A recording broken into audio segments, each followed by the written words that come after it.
தொடங்கி நீராட்டுல முடியும்னு சொல்றாங்க. அப்படின்னா நீராட்டுனா நம்ம கடைசி போகும்போது செய்யற அந்த காரியங்கள். தாலாட்ட தமிழ் மண்ணுக்கு சொல்லிக் கொடுத்தது எங்களுடைய நாட்டுப்புற பாட்டாளர்களே.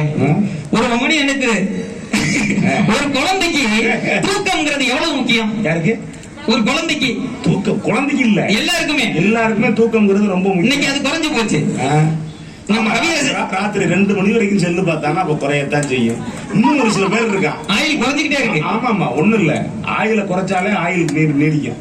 ஆமா, பல ஆள் ஆயிலோட ஆமா, ஒண்ணு இல்ல, நீங்க போய் பாருங்க எங்கேயாவது ராத்திரி நம்ம பசங்களுக்கு, பொம்பளை பிள்ளைகளை பாருங்க, ஆம்பளை பசங்களை பாருங்க, காலையில 8 மணி வரைக்கும் வெயில் காலத்துல ஒரு பொம்பளை புள்ள போர்வையை போத்திக்கிட்டு படுத்து இருந்துச்சு அப்படின்னா புள்ள தூங்கிட்டு இருக்கிற அர்த்தம் இல்ல, போர்வைக்குள்ள யாருக்கும் மெசேஜ் அனுப்பிக்கிட்டு இருக்கு. வீட்டுல 4 டாய்லெட் இருந்தா கூட பையன் எனக்கு ஆத்து பக்கம் போனா தான் வருது அப்படின்னா பிரச்சனை அங்கே இல்ல, அவனுக்கு டவர் அங்கதான் கிடைக்குது. நம்ம கொஞ்சம் பிள்ளைகளை ஜாக்கிரதையா டீல் பண்ணணும். வேற என்ன? அது கவியரசர் ஒரு வரி சொல்லு. கவியரசர் ஒரு வீட்டுக்கு போனாராம், பஞ்சர்னா சிலையா வீட்டுக்கு போனாங்களாம். ஒரு குழந்தை தூங்கிக்கிட்டு இருந்துச்சான். தூங்கிட்டு இருந்தா பஞ்சாருன்னு சொல்லோட புள்ள தாத்தா வந்துட்டாரு, வேமா எந்திரான்னு குழந்தைய போய் எழுப்ப போனாங்களாம். எழுப்பாதீங்க குழந்தை தூங்கட்டும் அப்படின்னு சொல்லிட்டு அன்றைக்கு வந்து பூதம் பத்திரிகையில ஒரு கவிதை எழுதினாரா கவியரசர். அவனை எழுப்பாதீர் அப்படியே தூங்கட்டும், அவனை எழுப்பாதீர் அப்படியே தூங்கட்டும், ஆழ்ந்த துயிலிலே அமைதியினை காணட்டும், அன்பு குழந்தை அவன் அரையாண்டு செல்வன், அவன் இந்த வயதினிலே இப்போது தூங்குவதே சுகமான தூக்கம், அவன் சுகமாக தூங்கட்டும். கண்ணை விழித்திருந்த காசினியை பார்க்குங்கால் என்ன துயர் வருமோ, எங்கெங்க அடி விழுமோ, காதல் வருமோ, காடுதலுக்கு தடை வருமோ, மோதல் வருமோ, முறைகேடுவா துணை வருமோ, நன்றியில்லா நண்பர்கள் தான் நாற்புறமும் சொல்வாரோ, நலமிழந்த பெண்ணொருத்தி நாயக வருவாளோ, செய்ய தொழில் வருமோ, திண்டாட்டம் தான் வருமோ, வெயில் அழைத்து வரும் உயர்வில் நீராடி ஐயா பசி என்று அலையும் நிலை வருமோ, என்ன வரும் என்று இப்போது யார் அறிவார், அவனை எழுப்பாதீர் அப்படியே தூங்கட்டும். நம்பிக்கை, ஏமாற்றம், நடுக்கம், பயம், கோபம், கும்பி எறிதல், வெம்பி எழுதல், கொதித்தல், துடித்தல், அம்மம்மா இன்னும் அவனை எவ்வளவோ எதிர்நோக்கும், அத்தனையும் தாங்குவதற்கு அடித்தளங்கள் வேண்டாமா, அவனை எழுப்பாதீர் அப்படியே தூங்கட்டும் என்று அந்த கவிதையை நிறைவு செஞ்சாராம் கவியரசர் அவர்கள். இன்றைக்கு குழந்தைங்களை தூக்க விடுறோமா? நடந்தது என்ன நடந்து போச்சுன்னா, இவர் அந்த பாட்டு பாடி கொஞ்ச நாள்ல அந்த குழந்தை இறந்து போச்சு. இறந்தா இவருக்கு பெரிய வேதனை. என்ன அப்படின்னா, கவிஞர்கள்ல அறம்பாடுறது அப்படின்னு ஒண்ணு உண்டு. அறம்பாடுறது அப்படின்னா ஒரு கவிஞர் வாக்கு பழிக்குன்னு சொல்லுவாங்க தெரியுமா, எழுதிட்டாங்க. அதனாலதான் பல பேர் பயப்படுவான், கவிஞர் வாயில இருக்கக்கூடாது அப்படின்னு. கலைஞர் சொல்லுவாராம், கலைஞருக்கும் வாலிக்கு உள்ள நெருக்கம் இருக்குல்ல. ஒரு முறை கலைஞர் வந்துட்டு வாலிய போய் பார்த்துட்டு வா அப்படின்னு சொல்றாரு, வர சொல்லிட்டு வா அப்படிங்கிறாரு சண்முகத்திட்ட.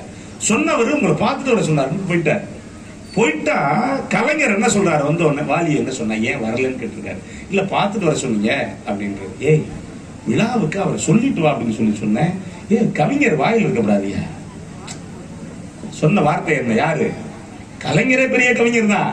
ஆனா அடுத்து சொன்னது என்னன்னா, கவிஞர் வாயில இருக்கக்கூடாதியா, அவன் நல்ல கவிஞயா, முதல்ல போய் கூட்டுவாயா அப்படின்னு சொன்னவர். அப்படி சொல்லல, இரு நான் வாரேன் அப்படின்ட்டு கார்ல ஏறி சண்முகம் கொடுத்து வந்துட்டு, என்ன கவிஞரை என்ன நிகழ்வுக்கு வரலையே, முதல் நாள் முடிஞ்சு போச்சு, வரலையே அப்படின்னு இருக்காரு. இல்ல என்னை கூப்பிடலையே, சரி எதுவும் நினைச்சுக்காதீங்க அப்படின்ட்டு சமாதானப்படுத்திட்டு போயிருக்காரு. ஏன்னா கவிஞர்கள் வாக்கு உண்மையான கவிஞரா இருந்தா அது பலிக்கும். அந்த குழந்தை இறந்த பொண்ணே கவிஞர் ரொம்ப வேதனைப்பட்டிருக்காரு. தெரியாதனமா நம்ம அறம்பாடிட்டோமோ அப்படின்னு இருக்காரு. அவனை எடுப்பாதீர் அப்படியே தூங்கட்டும். அந்த குழந்தை நிரந்தரமா தூங்கி இறந்து போச்சு.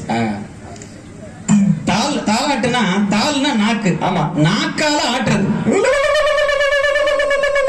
இது மாதிரி நீ கொலை வர்றதுக்கே ஆள் இல்ல, தாலாட்டுறதுக்கே ஆள் இல்ல.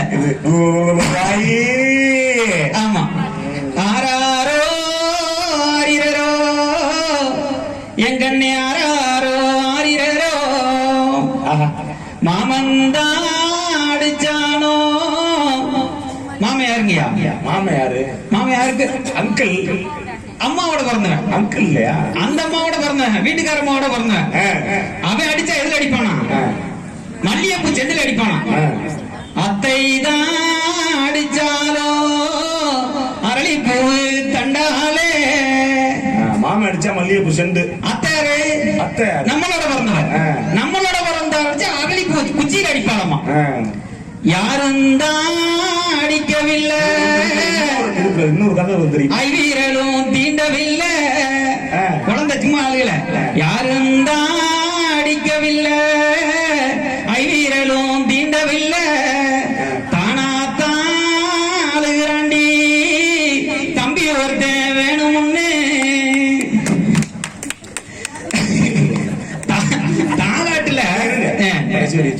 ஐயோ பாப்பா இதுல ஒண்ணு சும்மா சொல்லுங்க. நானாத்தான் அழுகிறாண்டி தம்பி ஒருத்தன் வேணும்னு. இதுல சேட்டையை கவனிச்சு பாத்தீங்களா?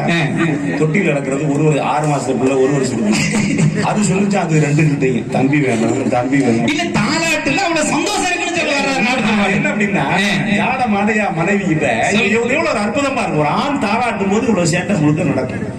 நான் எனக்கு தெரிஞ்ச உலகத்துல கிராமத்து படிக்காத எங்க அப்பத்தா மாதிரி கவிஞர்கள் உலகத்துல யாரும் கிடையாது. ஏன் தெரியுமா? நான் ஒரு பாட்டு இருந்தே தாலாட்டு, இந்த தாலாட்டுக்குள்ள ஒரு வரி சொல்றேன். நீங்க கண்ணை மூடிட்டு கற்பனை மட்டும் பண்ணி பாருங்க. இன்னைக்கு நம்ம எல்லாம் மாடி வீடுகள்ல இருக்கோம். அந்த காலத்துலலாம் அந்த வீடுகளுக்கு பேரு ஓட்டு வீடு. ஓட்டு வீடு, கூரை வீடு. இதுக்குள்ள என்னென்ன போட்டிருப்பாங்கன்னா உத்தரம் அப்படிம்பாங்க, சரம் அப்படிம்பாங்க. இதுக்குள்ள பல சொற்கள் இருக்கு. சொல்லே காணாம போச்சு. இப்ப உத்தரம் காணாம போச்சு, சரம் காணாம போச்சு, தண்டியை காணாம போச்சு, ஓடு காணாம போச்சு, நேர குத்துக்கால் அப்படிம்பாங்க, குத்துக்கால் காணாம போச்சு, ஓட்டு வீடு காணாம போனதெல்லாம் இவ்வளவு காணாம போச்சு. இப்ப ஓட்டு வீடு தான் பிள்ளைக்கு தாளாட்டுறா. கண்ணை மூடி அந்த வரியை மட்டும் கவனிச்சு பாருங்க. அவன் எப்படி தான் மகனுக்கு தொட்டில் கட்டுறான்னா, தங்க நறுக்கு இல்ல தங்க தவறு விட்டு துணக்கு வெள்ளி வர ஊட்டி என் கண்ணே இவனுக்கு மேக வண்ண தொட்டில் கட்டி தொட்டி சுழண்டாட துறைமகன கண்ணுறந்து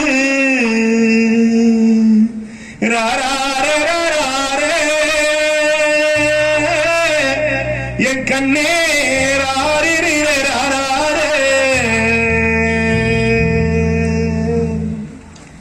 என்ன வரி தெரியுமா உங்களுக்கு? மாலை தேனி இல்ல, நான் இந்த வரைக்கும் எதுக்கு சொல்ல வந்தேன்னா, பிள்ளைக்கு எப்படி தாளாட்டுறாளாம். தங்க தமறு விட்டு தூண் இறக்கி வலை போட்டுறதுன்னா என்னன்னா, உத்தரம் போகும், உத்தரத்துல இருந்து ஓரத்துல வர்றதுக்கு பேரு வலைன்னு பேரு. வளைந்து சுத்தி வர்றதுனால அதுக்கு பேரு வலை. வெள்ளியில வலை பூட்டி பிள்ளைக்கு ஒரு வேளை சாதாரணமா அதை நான் பட்டிமன்ற பார்க்க வந்திருக்கு, வேற ஒண்ணும் இல்ல. இந்த பிள்ளைக்கு துணியால தொட்டில் கட்டினா புள்ள மேல் நோகும்னு மேகத்தால தொட்டில் கட்டுறாங்க. எவ்வளவு பெரிய கருத்து.